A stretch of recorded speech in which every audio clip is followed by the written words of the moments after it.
are entering the game.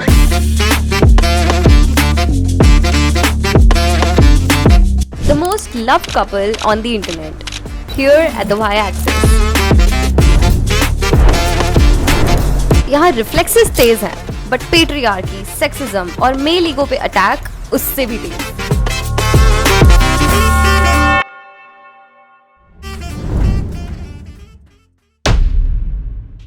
एक बहुत अच्छा आंसर दे दो ना फॉर आवर सेक। जो लोग ऐसा बोलते हैं कि अगर इक्वालिटी चाहते हो तो इक्वलिस्ट ही बन जाओ, फेमिनिस्ट क्यों बोलते हो खुद को, इक्वलिस्ट क्यों नहीं बोलते? कहना बहुत आसान है, ह्यूमनिस्ट बोल लो खुद को, इक्वलिस्ट बोल लो खुद को। फेमिनिस्ट इसलिए बोला जाता है क्योंकि आपने इनइक्वालिटी की शुरुआत की औरतों को दबा के। I love the depth of research that you have done. Human species was never supposed to be monogamous.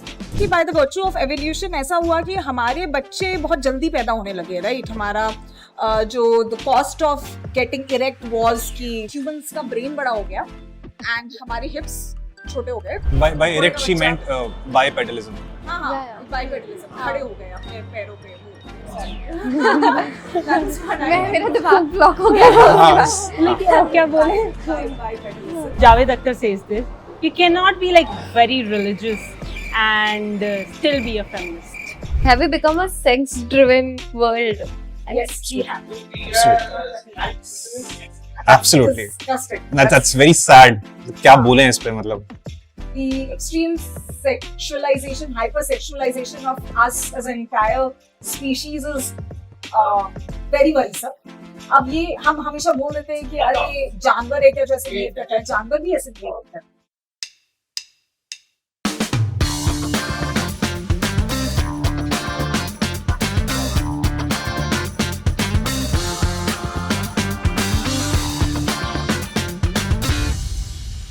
तो यार हमने तो ना जर्नलिज्म चूज कर लिया। आप 50 लाख कमाने का कभी हम सोच भी नहीं सकते, ऐसा लगता है। बट आप लोग उस पोजीशन में थे, you left that job and you picked up content creation to educate people about relationships, love, marriage की जो कॉम्प्लेक्सिटीज होती है। मुझे सच में जानना है कि what is your vision, what is your mission to actually do it? क्या चेंज लाना चाहते हैं? 50 लाख की जॉब छोड़ी। यार very honestly, we cannot claim to have started doing this because we wanted to educate people. It was not that. ठीक है, we were not some we're not activists जिन्होंने एक सोचा कि यार मुझे तो दुनिया बदलनी है। अपने experiences के बारे में बात करना था। That was the aim. एक 10 साल ऑलमोस्ट 10 साल के कॉर्पोरेट करियर के बाद समझ में आया कि ठीक है, कॉर्पोरेट में बहुत सारी अपॉर्चुनिटीज मिलती है, बहुत सारे स्किल्स सीखने का मौका मिलता है, यूज करने का मौका मिलता है, बट बहुत सारे क्रिएटिव स्किल्स नहीं भी यूज करने का मौका मिलता है। It becomes one dimensional after a point of time.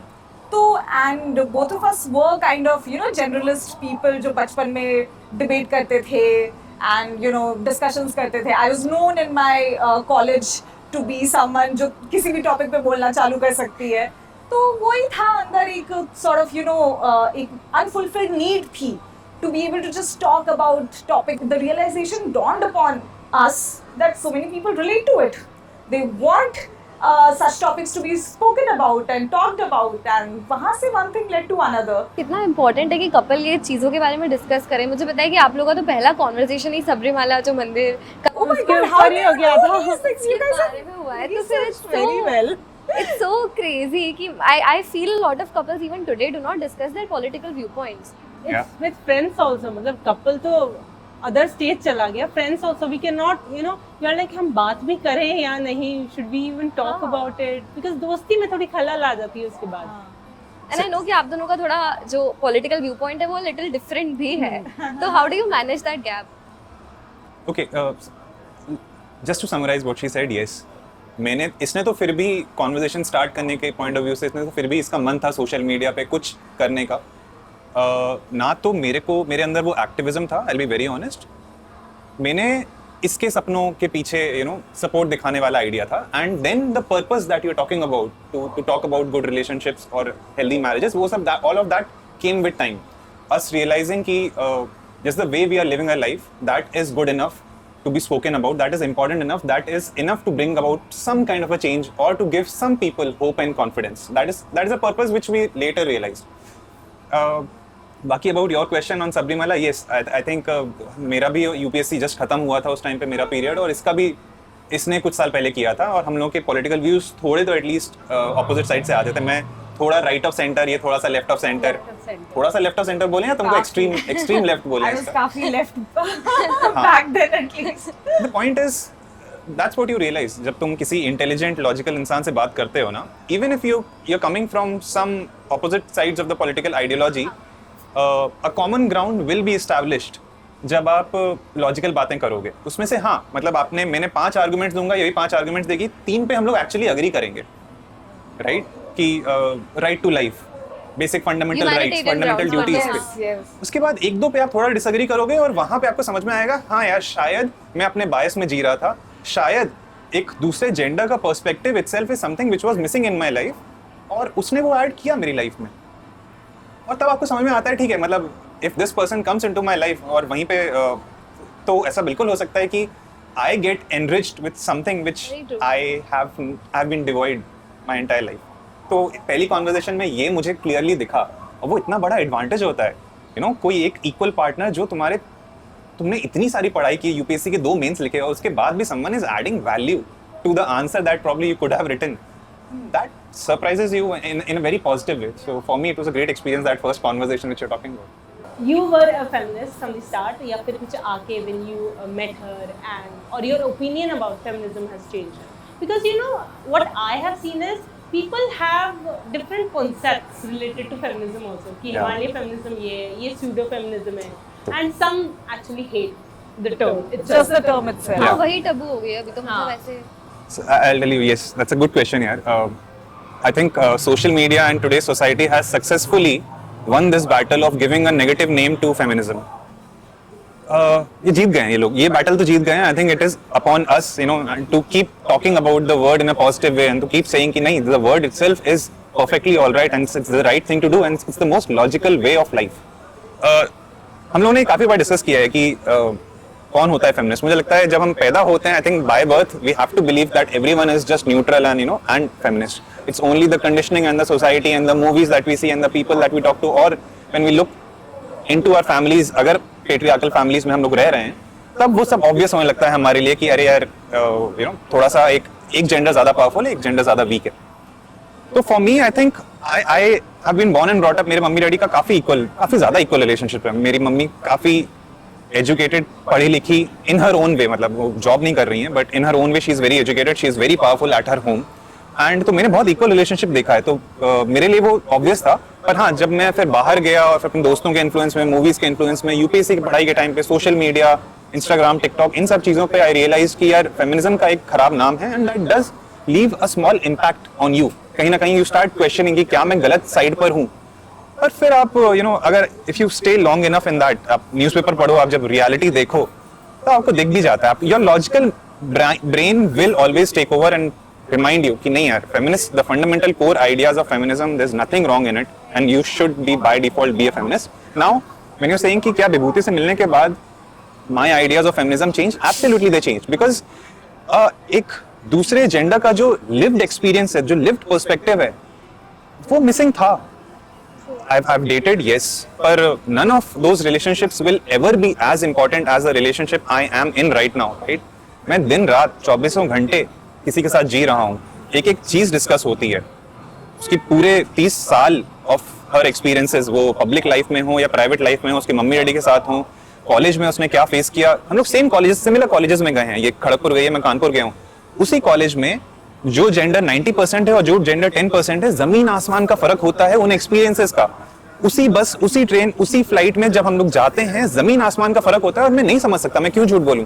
मैं पढ़ सकता हूं, मैं न्यूज़पेपर में डेटा पढ़ सकता हूं, एक बस में क्या हो गया दिल्ली के बारे में, ये न्यूज़ पढ़ सकता हूं, बट मैं वो उससे जो डर एक जेंडर में क्रिएट होता है, मैं नहीं समझ सकता। वो सारी चीजें धीरे धीरे समझना चालू हुई और आपकी हाँ रूह कांप जाती है कई बार जब आप उसको इन डेप्थ समझते हो। तो हाँ, my perspective has surely become much more mature, if I have to say. एक बहुत अच्छा आंसर दे दो ना फॉर आवर सेक। जो लोग ऐसा बोलते हैं कि अगर इक्वालिटी चाहते हो तो इक्वलिस्ट ही बन जाओ, फेमिनिस्ट क्यों बोलते हो खुद को, इक्वलिस्ट क्यों नहीं बोलते? What is the difference? Difference is कि the world would have been equal if people would not have targeted one particular gender. So the fight for equality does not mean anything if you do not keep that gender at the center stage who has been oppressed. Inequality was defined by patriarchy. Natural world mein, if you study evolutionary biology, we were a much more egalitarian society. Inequality became a commonplace because you started inequality with oppressing women. Oppressing women was in a lot of ways the first oppression ever that human beings discovered. Racism, casteism, religious discrimination, everything followed after. The very first thing was a man oppressing a woman. So the fight for equality in terms of gender would not mean anything if you do not keep the gender in the center stage that was oppressed. Hence feminism. आपको इस बात को तो तवज्जो देनी पड़ेगी ना कि अभी तक जो इनइक्वालिटी हुई है उसमें किसके साथ बुरा हुआ है. The same goes for casteism कि तुम कास्टिज्म का फाइट तब तक, एंटी कास्टिज्म फाइट तब तक नहीं लड़ सकते जब तक आप दलितों को सेंटर स्टेज नहीं दोगे. यू कांट जस्ट से कि अच्छा अगर सारे कास्ट इक्वल है तो अपर कास्ट को राइट्स दो. अरे अपर कास्ट को तो राइट्स मिले ही हैं. When what inequality is the common place, equality feels like operation. That's a kind of thing. तो कहना बहुत आसान है, ह्यूमनिस्ट बोल लो खुद को, इक्वलिस्ट बोल लो खुद को. फेमिनिस्ट इसलिए बोला जाता है क्योंकि आपने इनइक्वालिटी की शुरुआत की औरतों को दबा के. तो इक्वालिटी की fight has to keep women in centre stage. आप उसके अंदर अरेंज मैरिज सेटअप के अंदर आपने ऐसे कौन कौन से चेंजेस किए? क्योंकि हमने जैसा बोला कि हमें तो वो पेट्रियार्कल वही ऑर्थोडॉक्स ही लगता है. But what changes did you do which made it more like a equal marriage? सबसे बड़ा चेंज प्रथा आपको अपने अंदर लाना है. Otherwise I have seen love marriages being very patriarchal. If two not very emotionally mature people में love भी हमारे यहाँ बहुत इन्फेंटलाइज करके सेल किया जाता है, राइट? 14 साल की लड़की 18 साल की लड़की को प्यार हो जाता है, भाग जाते हैं एंड ऑल ऑफ दैट. हमने मूवीज में सबने देखा है. We have been we were raised on such movies. लड़की कॉलेज से निकली नहीं, कॉलेज में प्यार हो गया, उसका अपना करियर की तरफ कोई. आई हैव नेवर सीन किसी रोमांटिक बॉलीवुड मूवी में जो बंदी प्रोटैगनिस्ट है उसका करियर के बारे में तो कभी कोई बात ही नहीं होता था, राइट? उसका सिर्फ एक यूनिडिमेंशनल पर्सनालिटी होता था कि मुझे इस लड़के से प्यार है. वो आप मोहब्बती की ऐश्वर्या राय ले लो या किसी भी और को ले लो, जब वी वेट की गीत को ले लो. तो what I am saying is that it comes with privilege. कोई आपको ऐसी फैमिली, ऐसा बैकिंग मिलना चाहिए. But if you are emotionally mature enough and if you know what you want, तो आपको उसके लिए फिर लड़ना पड़ता है. थोड़ी बाउंड्रीज रीइंफोर्स करनी पड़ती है आपको. You have to keep asking for it, even in arranged marriage. Even today, Instagram पे we have so many followers who tell us their stories that हमने तो love marriage की थी, लेकिन शादी के बाद dynamics एकदम 180 degree बदल गया. So if you do not know and already understand that these are the things that are important in a marriage, that marriage by default, by design, is the patriarchal institution. So as a woman, doesn't matter if I've spent 5 years in a relationship with this guy or if I've just met him on a matrimonial website. Have I talked about these things before marriage? Have I conveyed, have I thought कि भाई ये चीजें मेरी शादी को बिल्कुल patriarchal बना सकती हैं. You have a very important role to play because मैं अभी देखती हूँ कि मेरे एज के लड़कों में ही, in fact my brother, this equation of कि अगर कोई लड़की enters your life, you naturally get distance from your parents. This become such a big thing. और वो फिर ना सारा एलिगेशन उस बहू पर आ जाता है कि यार तुम दूर कर रहे हो. तो I think you might have also been on the receiving end of a lot of shaming, या फिर पता नहीं, maybe it could be online, maybe it could be through relatives जो दूर के हैं. यार हाँ, in some or the other ways these things have happened. और अब तो शायद क्योंकि हम लोग सोशल मीडिया पे इतना कंटेंट बना रहे हैं तो हाँ, वो कमेंट्स और डीएम्स और रिएक्शन वीडियोस एक्सेट्रा अलग अलग तरीकों से इतना हो गया है कि शायद अब मैं थोड़ा सा नम हो गया हूँ. तो अब मेरे को टू बी ऑनेस्ट उस तरह से याद भी नहीं. बट हाँ, कहीं ना कहीं कैजुअल दोस्तों से, आसपास लोगों से तो आज भी मिलता रहता है. पर अब मैं बहुत ओके हो गया हूँ. And I am very happy about the way I am when it comes to. पहले सोचना पड़ता था, अब वो बहुत रिएक्शन होता है मेरा कि कोई ऐसी बकवास करेगा अगर, तो मुझे क्या जवाब देना है और कितने जल्दी जवाब देना है. It's an instinct now and I like that about my self. एक स्टेप इसके डीपर जाओगे कि समझने के लिए कि ऐसा क्यों है. तो एट एन इंडिविजुअल लेवल आपको, मुझे जो समझ में आया, he is a very secure person. Right, again yes. सब Very सब important. ईगो में फॉल कर सकते हैं, राइट? कोई मुझे ही बोलेगा कि देख तेरा हस्बैंड तेरे पे धौंस जमाता है, तो हस्बैंड क्यों रे मुझ पे कैसे धौंस जमाता है, अपना ईगो आ जाता है. He is a very secure person and that's what मैं अपने आप को इस चीज का क्रेडिट देती हूँ कि मैंने उस वजह से उसे पसंद किया. तो हर चीज का जवाब आपको शुरू में नहीं मिलेगा. मैं नहीं ये बता पाई कि ये क्या ये फेमिनिस्ट है, क्या ये रिबेल है, क्या ये अपने माँ बाप, वो सब मुझे नहीं पता था ऑनेस्टली. पर मुझे इतना पता था कि he is a very well balanced and secure person. signs. He doesn't get rattled if anybody gives any random opinion about himself. A lot of equation also changes because जब एक इंसान अपने पार्टनर के होम टाउन में move कर जाता है, which decision that you guys took. और एक बहुत प्यारी लाइन बोली थी आप लोगों ने अपने रील में, which is कि मतलब जिस शहर से आपका रेलेवेंस था कि मैंने यहाँ पे क्रिकेट सीखा है, जिन गलियों से वो था, वहाँ पर उनने कैट कॉलिंग एक्सपीरियंस करी है. And I could relate with it so much कि मैं खुद के होम टाउन में जाने में कंफर्टेबल नहीं हूँ कि वहाँ के एक्सपीरियंसेस मेरे with freedom are not that great. तो वो शिफ्ट कैसा था, एंड प्लस आगे चलकर the kind of guys who are saying these things कि भाई मुझे मेरे घर वालों से दूर नहीं रहना, how do they sort of strike that balance? Just to add to this, आपने भी पूछा था ना कि how have my views as a feminist changed after meeting her, तो it's linked to this question, right? Because हाँ, मतलब हर लड़के का मुझे मैं अज्यूम करूंगा कि हर इंसान का मन करेगा एक एज के बाद अपने रूट्स के पास जाने का, राइट? बट ये समझ होना कि एक लड़की का एक्सपीरियंस, उसकी लिव्ड रियलिटी पहले 18 साल में कंप्लीटली अलग हो सकती है जो एक लड़के के पहले 18 साल हुए. अभी कितना बड़ा डिफरेंस है, और इसके बारे में इनफ बातें नहीं हुई हैं. तो वो चीज़ मैंने इससे बात करके समझी, और इसके दोस्तों के व्यूज़ के पॉइंट ऑफ व्यू से फिर समझी. वो लाइन मैंने लिखी और मैंने बोली उस रील में, यस, बट मैंने समझी इससे ही है वो. ठीक है, तो बाकी I think I would be wrong to explain कि लखनऊ में experience, because you should answer that कि कैसा एक्सपीरियंस रह रहा है, बिकॉज तुम मेरे शहर में रह रहे हैं हम लोग. तो यार बिल्कुल I am 91 born. Back then Indore से हो आप जयपुर से हो. I would say Indore Jaipur फिर भी थोड़े से बेटर टियर 2 शहर है. माफ करना टियर 2 बोलने के लिए लोग नाराज हो जाते हैं, बट मैं पटना से हूँ and I am not even born and brought up there. My dad worked in Coal India. तो हम इतनी छोटी जगह पे रहते थे क्योंकि कोल माइंस में काम करते थे वो. छत्तीसगढ़ और उस समय तो MP हुआ करता था कंबाइंड. चिरमिरी नाम की जगह पे मेरा पूरा बचपन निकला है, जो आप लोगों ने सुना भी नहीं होगा. तो ऐसी इतनी छोटी छोटी जगहों पे हम पले पड़े हैं. ठीक है, अब उन जगहों पे स्कूल जाना, स्कूल से वापस आना, ट्यूशन जाना, लाइक ऐसे एक्सपीरियंसेस होते थे when you were just hitting puberty. आप घर से बाहर निकल रहे हो पढ़ने के लिए, खेलने के लिए, अपनी जिंदगी बनाने के लिए, एंड आपको ये होता ही रहेगा. तो हमारे घर पे, and I come from a household of 2 daughters. I have an elder sister and my dad was very focused कि सेफ्टी के नाम पे इनकी पढ़ाई, इनका एक्सपोजर, इनका फ्रीडम कॉम्प्रोमाइज नहीं होगा. मिडिल क्लास फैमिली सेफ्टी के नाम पे वो बाहर बैठे रहेंगे 3-3 घंटे, कभी मेरी मम्मी कभी मेरे पापा, राइट, हमारी सेफ्टी इंश्योर करने के लिए. बट दे मेड श्योर कि उनकी फाइनेंशियल कैपेसिटी में जितना हमें एक्सपोजर मिल सकता था मिले. तो बिल्कुल थोड़ा सा दर्द भरा ही एक्सपीरियंस है अपने छोटे शहरों से मेरा भी. अब क्या बड़े शहर बेहतर है, लोग इस पे भी आ जाते हैं?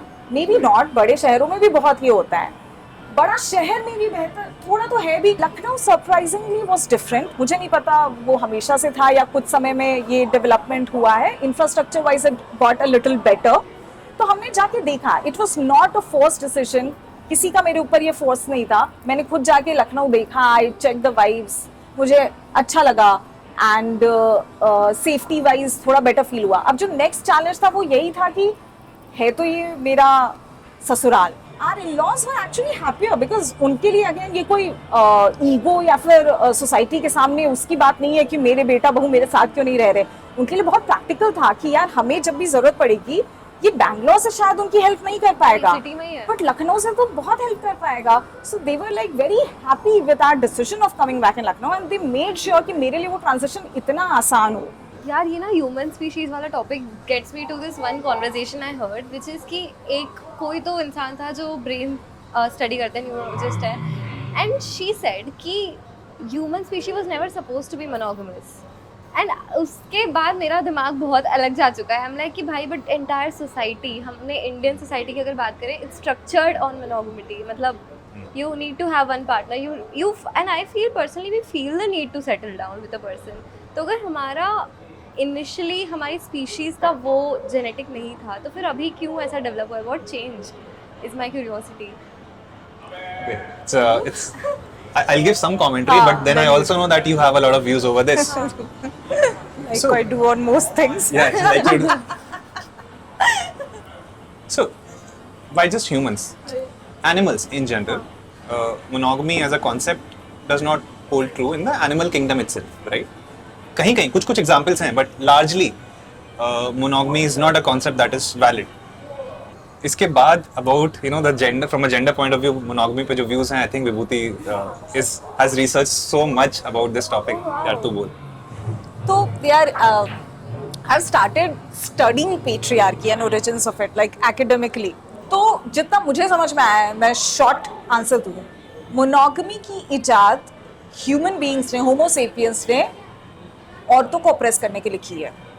Sounds controversial maybe. I'll try to explain to you. Yes, you're right कि naturally monogamous नहीं है हम. Mating and sexual relationships का जो dynamic है वो ऐसा रहा है. Animal kingdom में बहुत species के पास रहता है और primates में, humans में रहा है, जहाँ पे the female is kind of a gatekeeper. She chooses who to have sexual relations with so as to optimize the survival of the offspring and progeny. Best mate आप select करते हो and that is why you know कि बहुत सारे species में आपका जो males gender होता है, they have this, they are even sexually dimorphic इस तरीके से होते हैं कि वो दिखते भी better हैं, like peacocks, right? वो better दिखते हैं so that वो attract कर सके females को, so that the female selects him over any other male. The male compete within each other, males compete within each other for that. तो monogamy हाँ concept नहीं था. ह्यूमंस भी जब आप एंथ्रोपोलॉजिकली पीछे जाओगे, हंटर गैदरर सोसाइटीज़ में थे तो नहीं था. इतना ज़रूर है कि by the virtue of evolution ऐसा हुआ कि हमारे बच्चे बहुत जल्दी पैदा होने लगे, राइट? हमारा जो the cost of getting erect was कि हमारे ह्यूमंस का ब्रेन बड़ा हो गया एंड हमारे हिप्स छोटे हो गए. तो जेस्टेशन प्रेगनेंसी इतनी लंबी नहीं चल सकती थी कि बच्चा फुल्ली फॉर्म हो सके. जानवर अपने बच्चे को थोड़े टाइम में इसलिए छोड़ पाते हैं क्योंकि बच्चा बहुत डेवलप हो जाता है. हाथी का बच्चा निकलता है और चलने लगता है. By घोड़े का erect she बच्चा, meant bipedalism. हाँ बाइपेडलिज्म, हाँ. खड़े हो गए अपने पैरों पे. वो sorry that is what I meant. लेकिन क्या बोले? बाइपेडलिज्म कि हम अपने दो लिम्स पे जब हम चलने लगे तो उसका कॉस्ट ये था कि हमारे हिप्स छोटे हो गए as females, right? Gorillas and other primates के हिप्स बहुत बड़े होते हैं. तो आप ज्यादा लंबे टर्म तक अपनी प्रेगनेंसी को होल्ड कर सकते हो और अंदर ही आपका ऑफस्प्रिंग इतना डेवलप हो सकता है कि बड़ा होने के बाद आप उसे डिलीवर कर सकते हो. आप ह्यूमंस के साथ वैसा नहीं कर सकते थे. तो हमें ह्यूमंस को बहुत अर्ली मैच्योर एज में डिलीवर करना पड़ा, विच मीन्स कि पैदा होने के बाद हमें उसका ख्याल रखना पड़ा. अब उसका ख्याल रखने के लिए these systems needed to evolve, right? कि कौन ख्याल रखेगा? माँ रखेगी या पिता भी रखेंगे? ठीक है, सिर्फ माँ के लिए क्यों रखे, पिता भी साथ में रखें? ये सारे जो क्वेश्चंस आए इस तरीके से आया कि अच्छा ठीक है, अब कौन किसका ख्याल रखेगा? सबके बच्चों का सब ख्याल तो नहीं रखेंगे. फिर भी जब हम ट्राइबल्स थे तब बिल्कुल ऐसा होता था कि एक ट्राइब के बच्चे होते थे, उसमें भी मोनोगमी नहीं होती थी. एक ट्राइब के एडल्ट्स होते थे, वहाँ पे भी मल्टीपल सेक्सुअल रिलेशनशिप्स होते थे और उस ट्राइब के बच्चे होते थे और सारा पूरा ट्राइब मिलके उन बच्चों का ख्याल रखता था, औरत मर्द सब. ये सब हमारे सबसिस्टेंस और फार्मिंग के साथ फिर चालू हुआ कि जब हमारे पास एक्स्ट्रा एसेट्स होने लगे. तो अब एक्स्ट्रा एसेट्स किसको पास ऑन होंगे was the biggest question that people had, that men had, right? If I have a piece of land, who am I going to give this land to? And when you ask this question, then ये जो lineage connection है, mother का lineage connection तो biologically established है, बहुत strong है. ये इस माँ का बच्चा है, everybody knows that. ये इस पिता का बच्चा है, ये नहीं पता है. Nature doesn't answer that question. This is why there are very few examples of matrilineal societies. Africa में बहुत सारी societies थी, बहुत सारी tribes थी. Colonialism spoiled not just there, even in India. A lot of these good tribal societies have been destroyed by invasions as well. So it's a very complex topic, but largely the way we look at this, and obviously we are not academicians, but जितना भी हमने पढ़ा है, समझा है, this is how we look at the evolution of the patriarchal society. Monogamy was a very strong tool in the hands of men to assert patriarchy. Patriarchy का existence इसके बिना नहीं हो पाता. It was the first oppression to be done on women was to restrict their sexual freedom. And अगर तुम इस तरीके से सोचो तो monogamy for the longest part of history औरतों पे अप्लाई किया जाता था, मर्दों पे नहीं अप्लाई किया जाता था. Men had concubines. Right, there was a reason Men for it. had, there was prostitution and brothels were government and institutionally sanctioned institutions. क्योंकि सबको पता था, मर्दों को आपस में पता था कि हमारी नीड्स तो है, हमें तो मल्टीपल सेक्सुअल पार्टनर चाहिए. आप किसी भी एज ऑफ हिस्ट्री में चले जाओ, प्रोस्टिट्यूशन एग्जिस्ट करता है. Yes. Prostitution has been told to be the oldest profession in the world. तो मोनोगमी का इम्प्लीमेंटेशन तो सिर्फ औरतों पे ही किया गया था ना. आज हम एक पोस्ट मॉडर्न सोसाइटी में रहते हैं जहाँ पे हम औरतें भी इतनी थोड़ी बहुत एम्पावर्ड है कि अपने मेल पार्टनर से लॉयल्टी डिमांड करती हैं एंड मोनोगमी डिमांड करती हैं. आई अंडरस्टैंड इंडिया में इंडिपेंडेंस के बाद ये लॉ आया, तब हिंदू मर्दों को बताया गया कि अच्छा तुम मल्टीपल शादियां नहीं कर सकते, right. It is a very new thing in the history of human beings existence.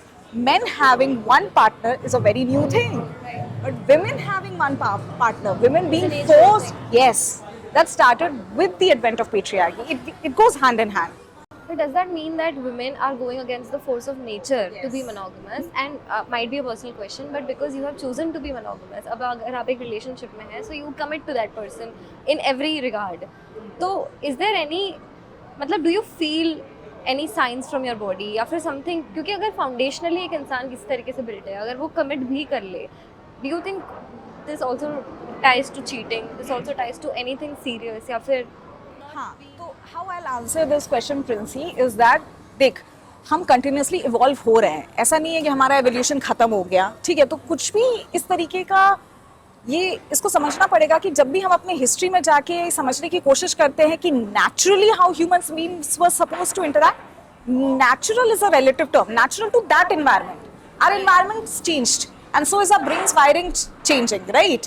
तो ऐसा किसी साइंटिस्ट में कहीं पे ऐसा नहीं लिखा हुआ है कि जैसा हम 5,000 साल पहले करते थे वैसा ही आज हम करेंगे. You can not pick and choose one habit or one inclination in our history and use that as an excuse to justify something today which maybe is not considered sustainable or moral or ethical or whatever reasons, for whatever reasons. ठीक है, जैसे हम brush भी नहीं करते थे चने के लिए, बट आज हम करते हैं ना ब्रश. आप सुबह ब्रश नहीं करो तो आपको अजीब लगेगा. तो evolution is an ongoing process.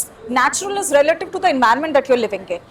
Back then in that environment, yes, I will tell you that as much as my understanding goes, monogamy was not natural, it was imposed.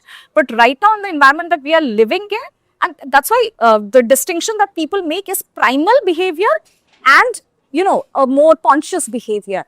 जब तक आप जंगल में रह रहे थे, प्रकृति या नेचर आपका सारा बिहेवियर डिसाइड कर रही थी, ठीक है. आपके पास कॉन्शियसनेस उतनी इवॉल्व नहीं थी. अब आपकी कॉन्शियसनेस ज्यादा इवॉल्व है. So human beings are the only animals which probably have the capacity to go beyond their primal behavior.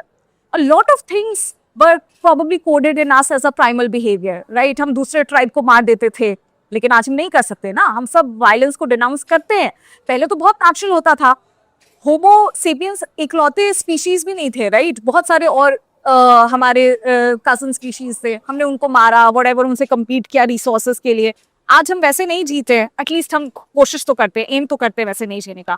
So it's that kind of a thing. Yes, probably back then, 10,000 years back, we were not genetically coded to have one sexual partner because we were only having sexual partners. Today we are not having just sexual partners. We are having emotional partners. But I think we take away from like आपने कहा कि आपकी mother housewife ही रही है ना. We take away from housewives also जो अपने parents हैं. Like my mother is also a housewife. I think hers is also. Yeah. But we take away कि वो तो strong हो ही नहीं सकती, उनमें तो strength हो ही नहीं सकता because वही करते हैं हम. Absolutely. वही that's the sad part कि the way our society has evolved, कहीं ना कहीं हमने पैसे पे इतना ज्यादा फोकस, वही जो बात करें ना, एक्सेस क्रिएट करने वाले पे इतना ज्यादा focus in typical patriarchal society इतना ज्यादा फोकस कर दिया कि जिसका मॉनेटरी वैल्यू नहीं आ रहा है, मॉनेटरी आउटपुट नहीं आ रहा है, वो काम वैल्यूएबल नहीं, वो इनविजिबल हो जाता है ना, उसी को इनविजिबल लेबर भी बोला जाता है, राइट. और जो पैसा कमा के आ रहा है, he becomes the breadwinner, the provider. नाम ही देखो, provider.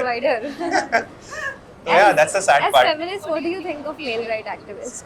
Should they exist? I think controversial.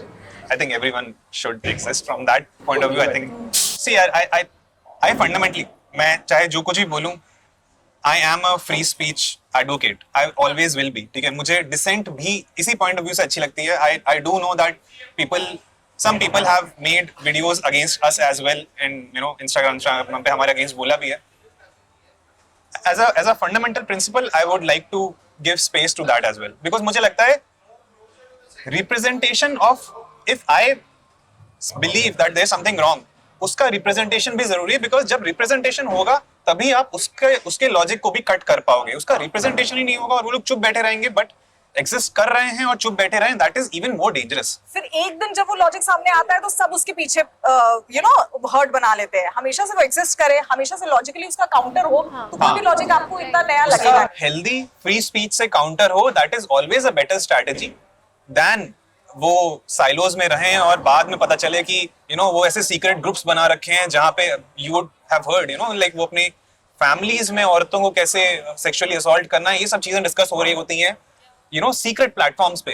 तो इट इज ऑलवेज बेटर कि उनके जो भी जेन्युइन कंसर्न्स हैं उसको उनको एक्सप्रेस करने का मौका मिले, और अगर फेमिनिस्ट के साइड से, अगर रेस्ट ऑफ द वर्ल्ड के साइड से कुछ गलती हो रही है तो वो भी कोर्स करेक्ट करें। सो मैं बहुत ज्यादा बिलीव करता हूँ क्रिटिसिज्म में। Somewhere it becomes when people say like not all men, then no one is stating आपने कुछ किया, but do you think it comes from that you have not done anything as of, and you don't have that sort of mentality too, but when you see that a lot of men are being abused ऐसे इस चीज के ऊपर, so you take it on you कि भाई ये हमारा community है। You said ना the gender war. It is unfortunate. It would be unfortunate अगर a smart logical person is relating his individual identity, his or her individual identity to any kind of community identity. ये होता है, इसी के basis पे nationalism भी चलता है, जिंगोइज्म भी चलता है, कास्ट प्राइड भी चलती है, धर्म का प्राइड भी चलता है, और जेंडर का प्राइड तो थोड़ा और मेरे को थोड़ा सा वियर्ड लगता है। बट हाँ, इसके बेसिस पे सिर्फ ये जेंडर वाला नहीं, patriotism, nationalism, jingoism, caste pride, ये सारी चीजें यही sense of community, sense of weird belonging से चलती हैं, जिनका एक्सेस हमेशा खराब होता है।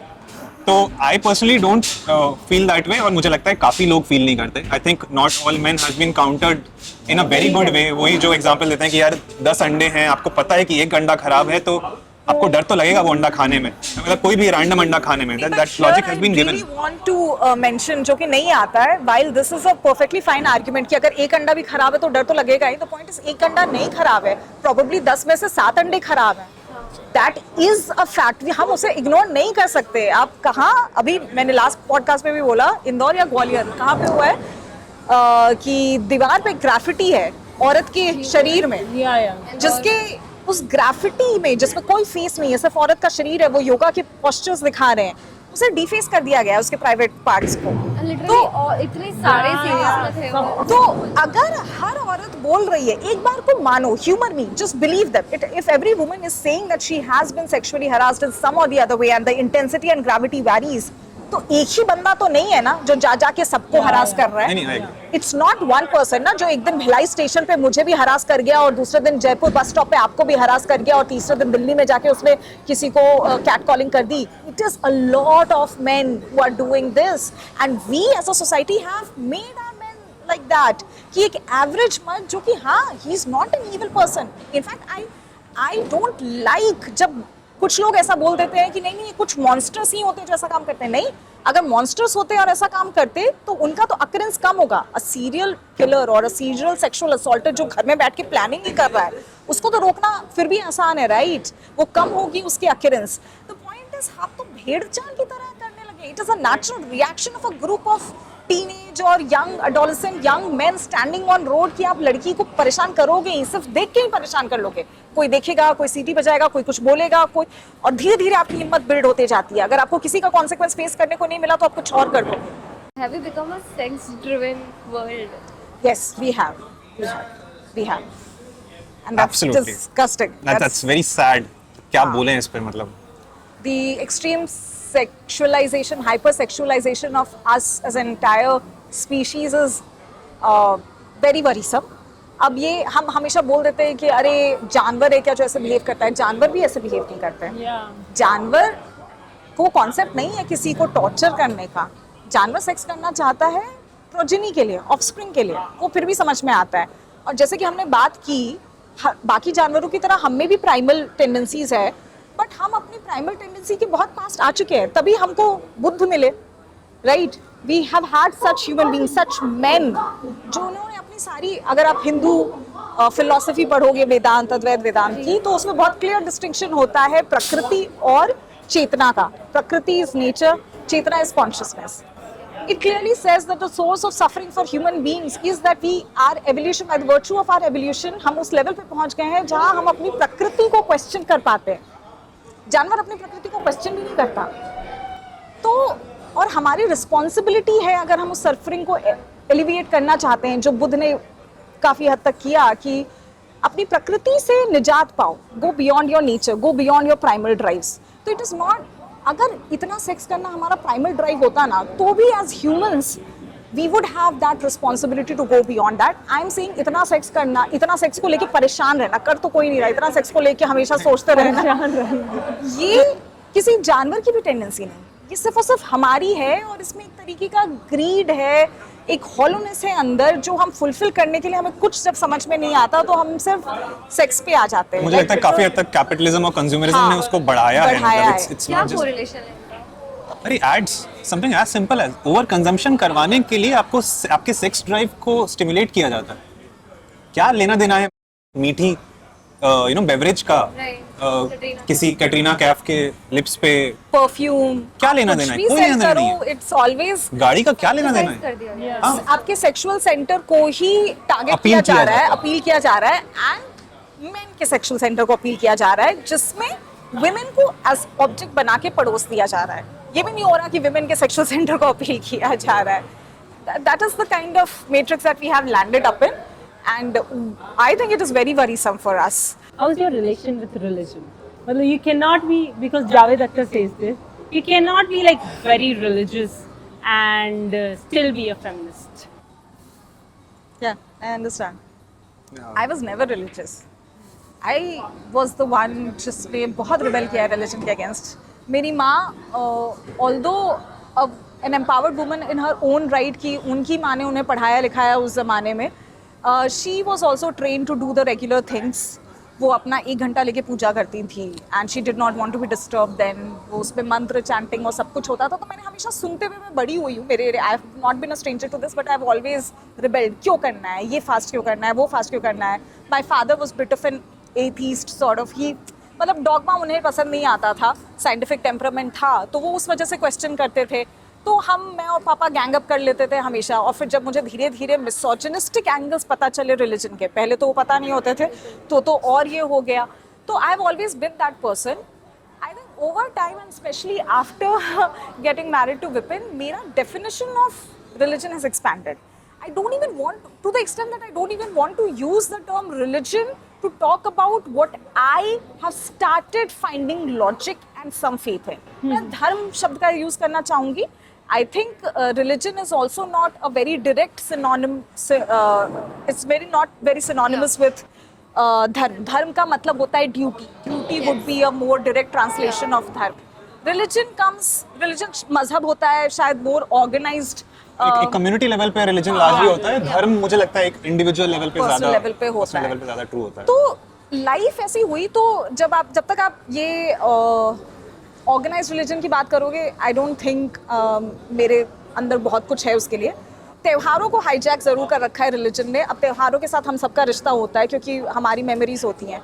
एक नया डिमेंशन खुला गाइज, पता है, जो हम लोगों को पता नहीं होता. और मैं बाकी रिलीजन्स के बारे में नहीं बात कर सकती, मैं हिंदुइज्म के बारे में बात कर रही हूँ, वेदांत के बारे में बात कर रही हूँ, अद्वैत वेदांत. इन्होंने शायद यूपीएससी के समय पे उसके बारे में पढ़ाई की थी.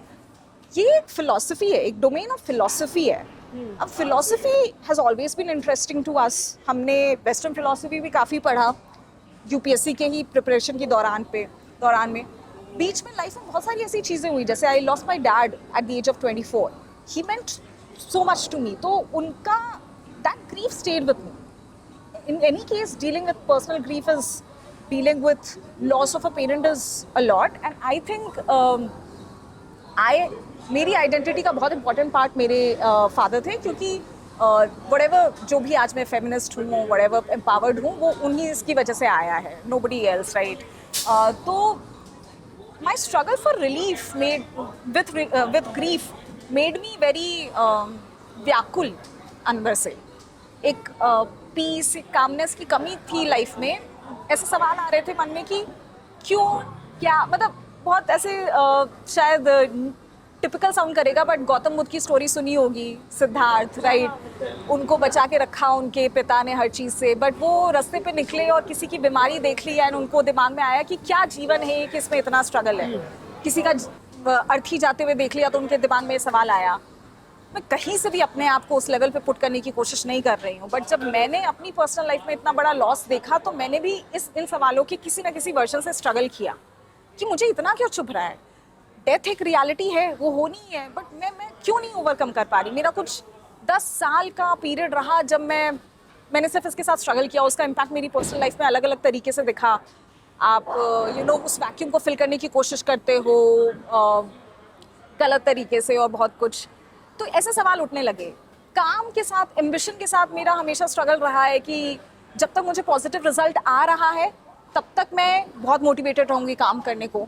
एक बार नेगेटिव रिजल्ट आया और मेरी सारी एम्बिशन धरी की धरी रह जाती है, मुझसे आगे ही नहीं बढ़ा जाता. तो वो जो गीता का है श्लोक कि फल की चिंता किए बिना काम करो, आपका कर्म के साथ निष्काम कर्म एक कॉन्सेप्ट होता है अद्वैत में कि बिना किसी इच्छा के काम करो. वो कहाँ से आता है, कैसे आता है, और वो समझने की ज़रूरत पड़ गई क्योंकि ये बॉटलनेक बनने लगा. जब तक स्कूल में थी, जब तक कॉलेज में थी, तब तक रिजल्ट आ रहा था और काम कर रही थी. जब तक जॉब पे थी, रिजल्ट आ रहा था, तब तक काम कर रही थी.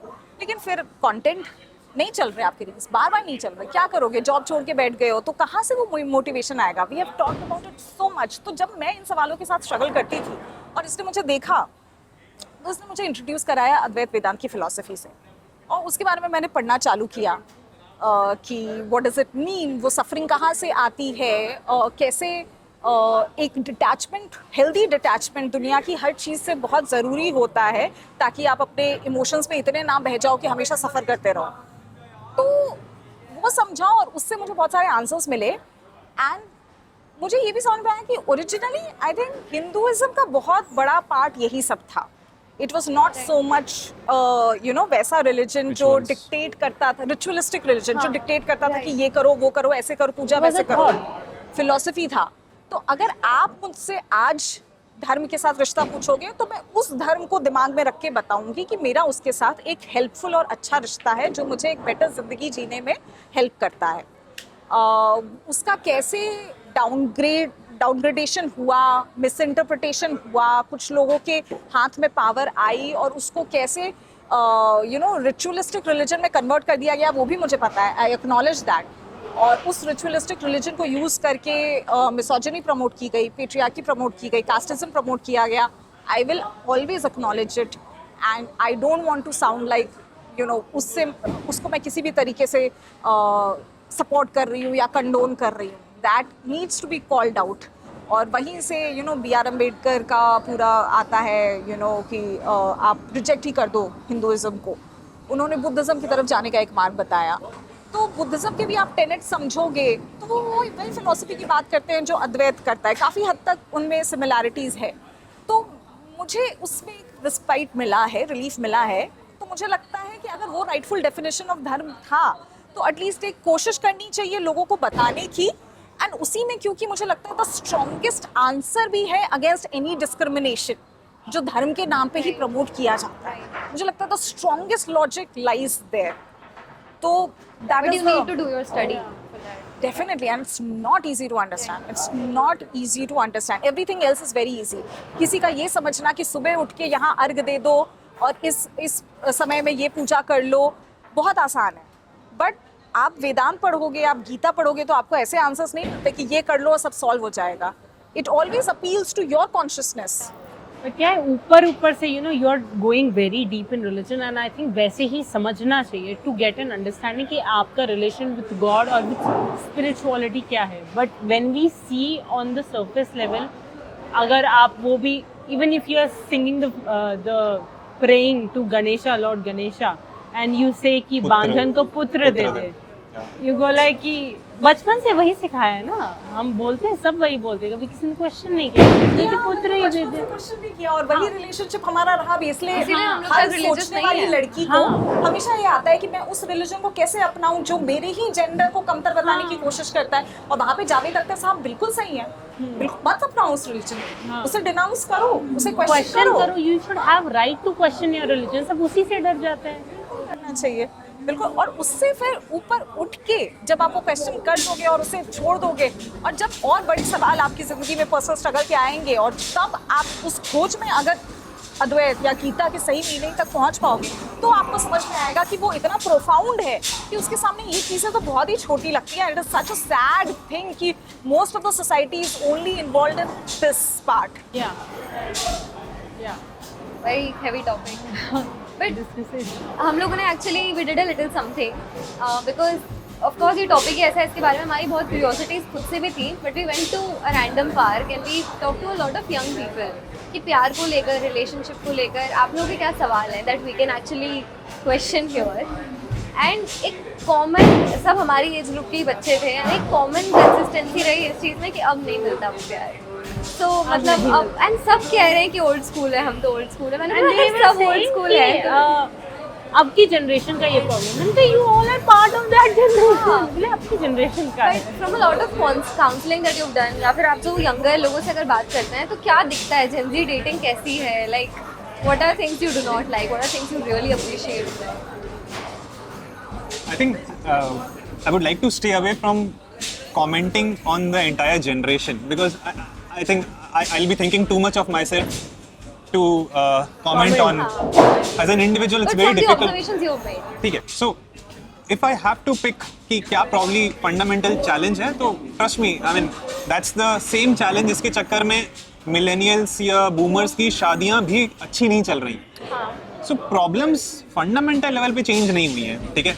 जस्ट दैट जो डिवोर्सेस हो रहे हैं या फिर जो खराब रिलेशनशिप्स हो रही हैं उनके बारे में अवेयरनेस ज़्यादा बढ़ गया है और फ्रीडम ज़्यादा मिल गई है, सोशल मीडिया ज़्यादा बड़ा हो गया है, तो इसलिए इस कई सारे इश्यूज निकल के आ रहे हैं और एक मैरिड लाइफ जीने के जो कॉन्स हैं वो साफ साफ उनके बारे में ओपनली बात हो रही है, इसलिए people are more sceptical of relationships. But challenges, trust me, at the core of it challenges are still the same.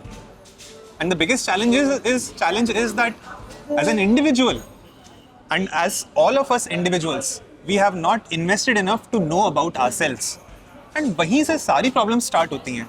ये सोचना कि अरे मैं तो अच्छा हूँ या मैं तो अच्छी हूँ, मुझे अच्छा पार्टनर नहीं मिल रहा, is the most egoistic and the most arrogant thing that you can say about the other people. ठीक है, हमने खुद के बारे में इतना इंट्रोस्पेक्शन नहीं किया है, हमने खुद अपनी आइडेंटिटी को इतना क्वेश्चन नहीं किया है, हमने अपने सपनों मैं क्या चाहता हूँ ज़िंदगी से, मेरा पर्पस क्या है और उसके पीछे क्या मैं भाग रहा हूँ, अपनी एक पर्सनालिटी बना रहा हूँ, अपने कुछ प्रिंसिपल्स बना रहा हूँ जिनके साथ मैं खड़ा होकर चल सकूँ या खड़ी होकर चल सकूँ। क्या मैंने खुद को इंडिपेंडेंट रखने की कोशिश की है या फिर मैं कुछ नहीं, बस जो दुनिया ने बोल दिया, माँ बाप ने बोल दिया, समाज ने बोल दिया, उन्हीं सपनों के पीछे भाग रहा हूँ। द प्रॉब्लम स्टार्ट्स देयर, और वो that's not a Gen Z issue, that trust me, that has been there around in every generation. वो प्रॉब्लम्स अलग अलग तरह से दिखती हैं बस, ठीक है। तो हाँ, तो मुझे नहीं लगता ये जनरेशन का इशू है। I would not like to say that हमारी जनरेशन में बहुत सारी प्रॉब्लम्स हैं, आपकी जनरेशन में भी बहुत सारी प्रॉब्लम्स हैं। इंडिविजुअल इशूज़ अगर सॉल्व हो जाएँ, I think as a generation will do much better, and that includes your generation as well. what do you think? Some things obviously circumstances as will keep changing for every generation, and वो कुछ चीज़ें आपको larger benefit देती है, कुछ चीज़ें larger problems create करती है। तो बिल्कुल Gen Z के लिए है problem कि थोड़ा सा commitment phobia ज़्यादा हो गया है। सबके पीछे reason है भाई, जैसे इन्होंने बोला कि पहले problems को under the rug पुश कर दिया जाता था, तो आप पूरी जिंदगी बता देते थे, आपको फील हो रहा है कि मेरे माँ बाप का इक्वेशन उतना अच्छा है नहीं, बट आपको पता नहीं है कि क्या प्रॉब्लम है, सब ऐसे ही करते हैं, करना ही है। अब पता चल रहा है कि अच्छा इनकी अटैचमेंट स्टाइल्स डिफरेंट थे, अच्छा इनकी तो शादी बहुत पेट्रियार्कल थी, एक के सपने मारे गए और दूसरे के कहीं सपनों को उड़ान भरने का मौका दिया गया। तो ऐसे हज़ार तरीके के इश्यूज होते हैं, अब उन पर बात की जा रही है, तो लाजमी है कि आप थोड़े से स्केप्टिकल होगे। वो बहुत ही एक्चुअली अच्छी चीज़ है कि Gen Z is reacting that way। Old school प्यार को रोमांटिसाइज करना थोड़ा खतरे वाली बात है, मुझे लगता है कि हम सबको उससे बचना चाहिए। नॉस्टैल्जिया एक तरीके का ड्रग है, उसका काम ही होता है आपको एक छोटा सा डिस्टॉर्टेड विजन दे देना कि जस्ट बिकॉज कुछ पास्ट में था इसलिए अच्छा था, राइट। तो अब जैसे मैं मुंबई से जाऊंगी, मुझे बहुत ट्रैफिक का झमेला हुआ होगा उस समय में, इस मोमेंट में, बट जाने के बाद मुझे सिर्फ अच्छे हाईलाइट्स ही याद रहेंगे। तो उस तरीके की चीज़ें होती हैं हमारे साथ। ओल्ड स्कूल प्यार जो हमारा बॉलीवुड और हमारी सोसाइटी रोमांटिसाइज करती थी, वो बहुत हद तक औरतों की पर्सनालिटी और उनके सपने को मार के किया जाता था, है ना। मैं तेरा बिल भर दूंगा, तू मेरे लिए हलवा बना देना, यही तो होता है ना, वो अरिजीत सिंह का सॉन्ग, राइट। आज से तेरी सारी, हाँ, that's literally the lyrics of that song. Now, if you call that romantic, do you understand the details of So it? many आज people की- vibe on that. हाँ, but हमें भी, मुझे भी अरे वो सुनना सारी अच्छा मूवीज यार, लगता कुछ होता है, हम आपके हैं कौन, तुम सारी पिक्चर हाँ, देख लो। ये गाना इतना पॉपुलर हो रहा है, इतना ना मुझसे तू प्यार बढ़ा, मैं बादल आवारा। लड़का ही बादल आवारा हो सकता The है। girl is literally chasing him हाँ, in the entire song. लड़की बोल रही है मैं जन्मों से तेरे साथ हूँ और रहूंगी। तो that's the basis of old school romance. Man is the center, man is the main character, and woman is the side character. Wife of the man, जो वोटर Side आईडी में था। character. अब अगर आप ये करोगे तो बहुत आसान हो जाता है, राइट। वही जो हम बोल रहे थे, इक्वल मैरिज में रोमांस लाना बहुत मुश्किल होता है। बहुत मुश्किल होता है। आपने ऐसे समझो, अगर मैथ्स आपने कभी भी अप्लाई की होगी तो सिंगल वेरिएबल इक्वेशन सॉल्व करना आसान होता है, डबल वेरिएबल इक्वेशन सॉल्व करना मुश्किल होता है, राइट। तो जब आपने एक को कांस्टेंट कर दिया कि भाई जहाँ इसकी नौकरी होगी तुम चले जाओ, अगर तुम नहीं जा पा रहे तो तुम यही रहो, you pine for him, right. वो जाएगा, वो अपना काम भी करेगा और वो वापस भी आएगा, तो थिंग्स बिकम ईजियर, राइट। तो वो सारी चीज़ें चेंज हो रही है। तो ओल्ड स्कूल रोमांस को हमें एक लेवल से ज़्यादा रोमांटिसाइज नहीं करना चाहिए, बट यस, डेप्थ थोड़ी बिल्कुल है, ऐसा जो ऐसे भी दिखता है सुपरफिशियल लेवल पे कि रोमांटिक गानों की लिरिक्स में जो डेप्थ पहले हुआ करती थी वो अब नहीं है। वो सारी चीज़ें आई है, बट हमारा एक्सपीरियंस तो रहा है कि हमने आज की ही दुनिया में अपना एक छोटा सा बना लिया है इकोसिस्टम, जहाँ पे we are able to feel old school love for each other. और मुझे लगता है कि मैं तो ओल्ड स्कूल लव तभी फील कर पाती जब मेरे वो लव का कॉस्ट, मेरी आज़ादी, मेरा इंडिविजुअल स्टैचर नहीं होता, उसके कॉस्ट पे ना आता। और बिकॉज उसके कॉस्ट पे नहीं आया है, अब हमारा प्यार उतना ही ज़्यादा स्ट्रॉन्ग है, because nobody feeds into my individuality as much as he does. With him I am a better individual. Are you able to get it? जो पहले मर्द बोलता था ना कि मैं बादल आवारा, मैं दुनिया से लड़ के थक के आऊँगा और ये मेरे लिए होगी, मुझे वैसा इसके साथ फील होता है। मेरा प्रॉब्लम ही था कि भाई तुम अकेले क्यों दुनिया से लड़ रहे हो, मुझे भी लड़ना होगा, मैं तुम्हारे लिए रहूँगी, तुम भी तो मेरे लिए रहो। तो मुझे लगता है ये सारी चीज़ें हैं। और फिर आदमियों को ओल्ड स्कूल रोमांटिसाइज करने का एक उनका इंसेंटिव है कि भैया मैं मेन कैरेक्टर हुआ करता था, अब मुझे थोड़ा सा स्पेस आपको देना पड़ेगा, you will have to yield some space to the other person. तो these are the difficulties that today's generation is facing, right? Every woman, and हमारे parents का doing है, right? All of our parents raised our daughters in such a way कि आज वो ये सब समझ पा रहे हैं और बोल पा रहे हैं। एंड अगर लड़कियां ये समझ बोल पा रही है तो उसके रिएक्शन में लड़कों को भी समझना ही पड़ेगा, उनको भी डिफ़िकल्टी होगी। बहुत जस्टिफाइड है जो भी आपको ये दिक्कतें फेस हो रही हैं। आई एम सेइंग कि इसमें इतना परेशान होने की ज़रूरत नहीं है। हर जनरेशन की अपनी दिक्कतें होती है। When we were growing up, मैं कन्विंस थी और मेरी सारी फ्रेंड्स कन्विंस थी, हम जो हाई अचीविंग विमेन थे, हम जब आईआईटी में बैठ के बातें करते थे, हमारी तो नहीं होने वाली ना शादी, हमें कौन लड़का पसंद करेगा। That used to be a common narrative, right? Because we were few and we were so made out to be such a devil by society at large. All of us, हमारे इंडिविजुअल पॉकेट्स में हमारे parents ने हमें ऐसा बना दिया, but हम society देखते थे। मैं पहले दिन आईआईटी में गई और कस्टमाइज टी शर्ट्स मिलते थे वहाँ पे। मैंने देखा बहुत सारी कोट्स, उस पर क्वर्की कोट्स लिखे होते थे। लड़के टी शर्ट पहन के घूम रहे हैं जिस पे ये कोट लिखा है 99% girls are beautiful, rest 1% are IITians। It was a common notion कि अगर किसी लड़की ने IIT निकाला है तो वो रोमांटिकली डिजायरेबल नहीं है फॉर वन और दी अदर रीजन। ठीक है, वो चेंज हुआ। ये कॉमन नोशन था, लाइक ग्रुप में मेन अलग तरीके से बिहेव करते हैं, इंडिविजुअली अलग तरीके से बिहेव करते हैं। Individually I found a lot of wonderful main in my college. तो वो सब हुआ, बदला ओवर टाइम। बट हमारे जनरेशन का ये प्रॉब्लम था, विमेन लाइक यू, जो लोग आप आज कर रहे हो, आपके जैसी किसी लड़की मेरे जनरेशन में या मुझसे थोड़े पहले जनरेशन में, हमें लगेगा कि हमारे लिए तो सिर्फ इधर और है, या तो करियर बना लो या पार्टनरशिप मिलेगा. आज भी वो प्रॉब्लम है, बट थोड़ा थोड़ा बदल रहा है, right? There are more, it is more obvious that a man and woman would, both of them would have career. अब प्रॉब्लम ये आ गई है कि करियर के बावजूद जो प्रॉबेबली रिलेशनशिप को चलाने का मेंटल लोड होगा वो स्टिल विमेन पे ज़्यादा होगा. तो now that is a problem that needs to be solved. तो हर जनरेशन के अपने ऐसे यूनिक प्रॉब्लम्स रहते हैं, but there are some things which are transcendental, like he said.